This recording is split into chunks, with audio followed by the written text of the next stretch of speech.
하나님의 말씀은요, 우리 골로새서 말씀입니다.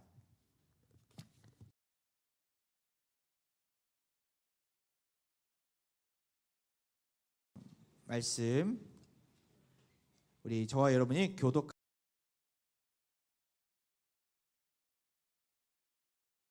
남편에게 복종하라. 이는 주 안에서 마땅하니라.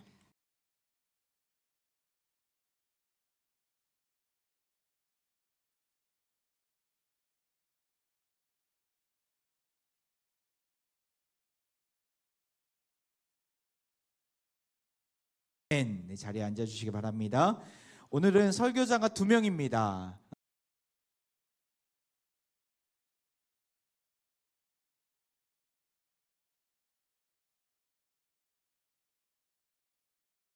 먼저 우리 부모님과 자녀들에게 주시는 말씀을 외치고요. 그리고 나아가서 제가 바톤을 이어서 우리 부부들에게 나누는 말씀을 나누도록 하겠습니다. 우리 전도사님 나올 때 우리 박수로서 환영하겠습니다.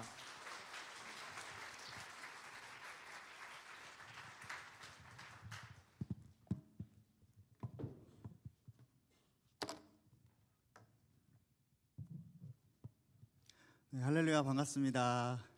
네, 원래 제가 저쪽에서 예배를 드려야 되는데 이곳에서 와서 조금 어색하긴 하지만 우리 또 기쁜 마음으로 예배드리는 시간 되었으면 좋겠습니다.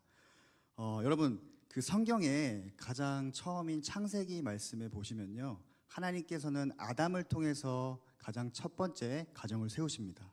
그리고 아담에게 말씀하시기를 생육하고 번성하라 라고 이렇게 말씀하시죠.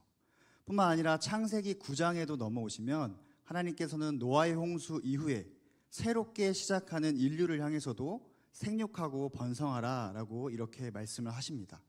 그렇다면 여러분, 하나님께서 말씀하신 이 생육하고 번성하라 라는 뜻이 어떤 뜻일까요? 우리가 단순히 생각해 보면 이 땅에 가득하게 사람들을 채워라 라는 이런 의미로 받아들일 수 있는데요, 아닙니다. 조금 더 구체적으로 말씀드리면 하나님께서 생육하고 번성하라 라고 말씀하신 그 이유는 바로 이 땅에 하나님의 자녀들이 충만하고 또 가득하기를 바라는 그 말씀에 의해서 하신 말씀입니다. 그래서 하나님께서 생육하고 번성하라 하신 그 뜻을 위해서 하나님께서는 우리에게 결혼이라는 제도를 주셨고 또 그 결혼이라는 제도 하에 가정을 세우게 하셨습니다. 결국 이 가정이라는 것은요, 우리가 우리의 행복과 우리의 기쁨만을 위해서 존재하는 것이 아니라 더 나아가서 하나님께서 하나님의 뜻을 이루기 위해서 허락하신 것입니다. 그래서 하나님의 자녀된 우리는 다른 무엇보다도 하나님께서 원하시고 또 뜻하신 이 성경적인 가정을 이루어야 합니다. 그래서 저는 이 성경적인 가정에 대해서 오늘 함께 살펴보길 원하는데, 특별히 오늘 우리가 함께 살펴본 골로새서에 보시면 바울은 이 성경적인 가정의 모델에 대해서 우리에게 설명하고 있습니다. 구체적으로는 가정 안에서 부모로서 그리고 자녀로서 우리가 어떤 성경적인 자세를 가져야 하는지 말씀하고 있습니다. 그래서 저는 오늘 골로새서 3장 20절과 21절 이 두 구절, 이 짧은 두 구절을 통해서 우리가 어떻게 성경적인 가정을 이루어가야 하는지 함께 살펴보길 원합니다. 먼저 20절 말씀인데요, 바울은 20절에서 우리 자녀들에게 이렇게 말씀하고 있습니다. 우리 20절 말씀을 이 자리 가운데 있는 우리 중고등부 청년들 그리고 우리 아이들이 함께 한 목소리를 읽어봤으면 좋겠습니다. 20절입니다. 시작. 자녀들아, 모든 일에 부모에게 순종하라. 이는 주 안에서 기쁘게 하는 것이니라. 아멘. 바울이 지금 뭐라고 말씀하고 있습니까? 자녀들아, 모든 일에 있어서 부모님께 순종하라 말씀합니다. 우리가 순종하는 것은 알겠는데 오늘 바울은 모든 일에 있어 순종하라 말씀합니다. 여기서 모든 일이 무엇입니까? 우리가 선택적으로 그리고 부분적으로 부모님께 순종하는 것이 아니라 우리의 온 마음을 다하여서 전적으로 부모님께 순종해야 한다는 것을 말씀합니다. 그러면 전사님이 지금 이 자리에 가운데 있는 우리 중고등부 친구들에게 한번 물어보고 싶습니다. 우리 친구들 솔직히 양심의 손을 얹고 나는 부모님 말씀에 전적으로 순종한다 하는 친구들 있으면 한번 손 잠깐 들어보겠습니다. 네, 내려주세요. 네. 우리 친구들 모든 일에 있어서 부모님께 순종하는 것은 결코 쉽지 않을 것입니다. 대부분 나는 부모님께 전적으로 순종합니다 라고 말하는 게 어렵다는 것이죠. 그리고 어떤 친구들은 지금 전도사님의 말씀을 들으면서 마음의 불편함까지도 느낄 수 있습니다. 왜냐하면 오늘 이 자리에 있는 우리 중고등부 학생들 거의 대부분이 생각하기를 나는 이제 거의 다 컸다. 나는 부모님의 도움 없이도 내가 스스로 결정할 수 있고 내가 판단할 수 있다라고 생각하는 것이죠. 실제로 저도 그리고 전도사님도 사춘기 시절에 그런 생각을 가진 적이 있습니다. 부모님 말씀이 듣기 싫고요. 부모님께서 하신 말씀이 때로는 짜증처럼 들려지기도 합니다. 하지만 오늘 말씀에서 바울은 우리에게 뭐라고 말씀합니까? 그럼에도 불구하고 우리는 전적으로 부모님께 순종해야 한다라고 말씀하고 있습니다. 그리고 그 이유에 대해서 20절 하반절에 바울은 이렇게 말씀하고 있습니다. 우리가 부모님께 순종하는 것이 주 안에서 기쁘게 하는 일이라 라고 말씀합니다. 무슨 말이에요? 부모님께 순종하는 것이 하나님의 기쁨이 된다는 것입니다. 좀 이상하죠, 친구들? 순종하는 것이 왜 부모님께 기쁨이 되는 것이 아니라 하나님께 기쁨이 되는 것일까요? 그 이유는 하나님께서는요, 우리가 부모님께 순종하는 것을 통해서 하나님에게까지 순종하기를 원하셨다라는 것입니다. 다시 말씀드리면 우리가 부모님을 신뢰하고 또 부모님께 순종하는 이것을 통해서, 이러한 모습을 통해서 하나님께 신뢰하고 하나님께 순종하기를 원하셨다라는 것이에요. 자, 그런데 어때요, 여러분?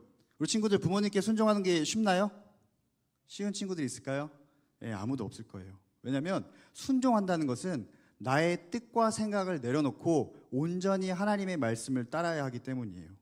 마찬가지로 때로는 부모님의 생각과 부모님의 뜻이 나의 생각과 뜻과는 다를 수 있죠. 하지만 그럼에도 불구하고 하나님은 뭐라고 말씀합니까? 그럼에도 불구하고 우리는 하나님을 신뢰하는 마음을 가지고 부모님께 순종해야 한다라는 거예요. 부모님께 신뢰하는 첫 걸음이 바로 하나님께 신뢰하는 첫 걸음이 되기 때문입니다.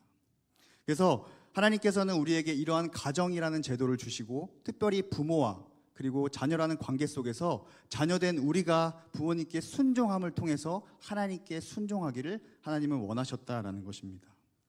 그리고 이 순종의 모습을 누가 가장 먼저 보여주시냐면 우리가 너무나 사랑하고 잘 아는 예수님께서 먼저 보여주십니다. 누가복음 2장 51절 말씀에 보면 이렇게 되어 있습니다. 우리 한 목소리로 한번 읽어볼까요? 시작.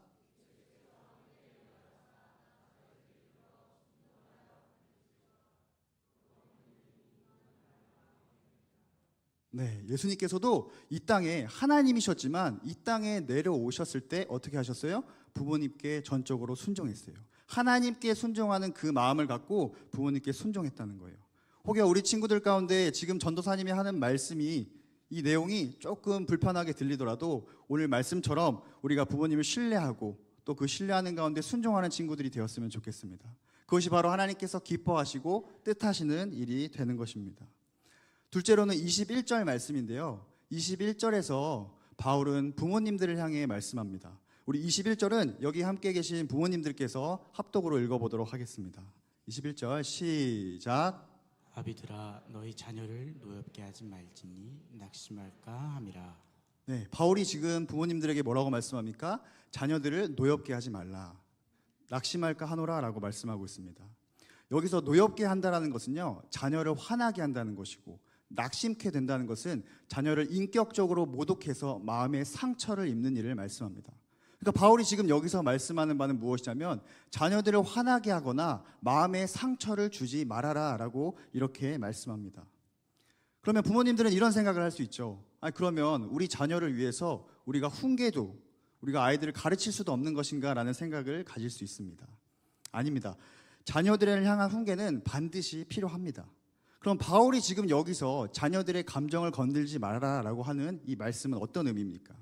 그 의미는 바로 내 자녀라고 해서 내 마음대로 그리고 내 생각대로 내 성격대로 내 뜻대로 자녀에게 함부로 하지 말아라라는 말씀입니다.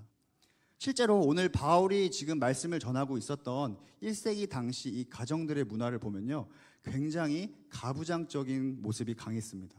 그리고 그 가부장적인 모습이 강압적으로 나타날 때 이 자녀들을 향해서 인격적으로 모독하고 또 함부로 대하는 모습들이 많이 나타났다는 것이죠. 바울은 바로 이런 부분을 지적하고 있고 우리가 반드시 하나님의 사랑과 존중으로 아이들을 교육하고 가르쳐야 한다라고 말씀하는 것입니다. 오늘 우리가 함께 살펴본 골로새와 병행 본문인 에베소서 6장 4절 말씀에도 보면 바울이 한 번 더 이렇게 이야기를 하고 있는데요. 에베소서 6장 4절도 우리 한 목소리로 읽어보겠습니다. 시작. 또 아비들아 너희 자녀를 노엽게 하지 말고 오직 주의 교훈과 훈계로 양육하라. 네, 바울이 지금 뭐라고 말씀하고 있습니까? 자녀들을 노엽게 하지 말고 노엽게 할 뿐만이 아니라 오직 주의 교훈과 훈계로만 가르칠 것을 말씀하고 있습니다. 무슨 말씀입니까?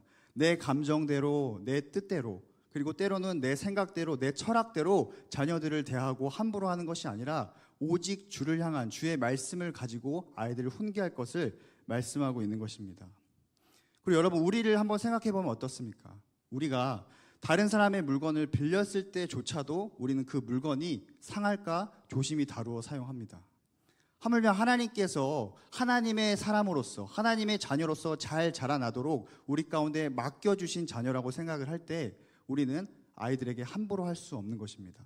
아무리 내 자녀라고 해도 내 생각과 내 뜻대로 아이들을 다루는 것이 아니라 하나님의 사랑을 가지고 존중하는 마음을 가지고 아이들을 다뤄야 한다는 것입니다. 더 나아가서 우리가 자녀를 하나님의 사랑으로 존중하고 또 가르칠 때 피차간에 하나님의 사랑을 더 깊이 깨닫게 됩니다. 여기 있는 부모님들에게 한번 질문하고 싶습니다. 우리 자녀가 혹시 말을 잘 듣지 않는다고 해서 자녀를 버리고 싶으신 분이 계십니까? 손이 들리는 줄 알고 깜짝 놀랐습니다. 예. 아무도 안 계실 줄 압니다. 아무리 자녀가 말을 듣지 않아도 우리는 자녀를 사랑하고요, 끝까지 포기하지 않습니다. 마찬가지입니다. 부모님은요, 자녀를 사랑하는 그 모습을 통해서 하나님께서 나를 이렇게 사랑하는구나라는 그 사랑을 느끼게 됩니다. 반대로 자녀는 어떻습니까? 자녀는 부모님의 포기하지 않는 끝없는 사랑을 통해서 부모님을 투영하여 하나님의 사랑을 배우게 된다는 것입니다. 이처럼 하나님께서는 이 가정 안에서 자녀라 부모라는 이 관계 속에서 하나님의 관계를 더 깊이 알도록 하셨습니다. 자녀는 부모님께 순종함을 통해서 하나님께 순종하는 것을 배우고, 또 자녀는 부모님의 끝없는 사랑을 받음을 통해서 하나님께서 나를 포기하지 않고 이렇게 사랑하는구나라는 것을 깨닫습니다. 반대로 부모님은 어떻습니까? 부모님은 자녀를 향해 끝없이 사랑하는 것을 통해서 하나님의 사랑이 나에게 이렇게 이루어지고 있구나라는 것을 가정 안에서 깨닫게 되는 것입니다. 결국 여러분, 하나님께서 이 땅에 가정을 허락하신 이유는요, 가정 안에서 우리의 기쁨도 있고 행복도 있지만 더 나아가서 이 가정을 통해서, 그리고 서로의 관계를 통해서 우리가 하나님과 더 친밀해지고 하나님께 더 가까이 나가기 위해서 이 땅의 가정을 허락하신 것입니다. 그래서 이 땅의 가정이 바로 천국의 모델이 되는 것입니다. 여러분, 이제 말씀을 마무리하겠습니다. 올바른 성경의 가정은요, 서로의 관계를 통해서 하나님과 더 깊어지는 가정입니다. 여러분, 내가 혹여나 자녀된 입장에서 부모님께 순종하지 못했던 친구들이 있거나, 반대로 부모된 입장에서 내 생각대로 자녀들에게 함부로 했던 우리들의 모습이 있다면 오늘 말씀을 기억하셨으면 좋겠습니다. 더 나아가 이제는 우리가 하나님을 사랑하고 또 존중하는 그 마음 가운데 피차간에 서로 존중함을 통해서 우리 가정 가운데 천국을 경험하고 맛보는 우리 화평의 모든 가정들이 되기를 간절히 소망합니다.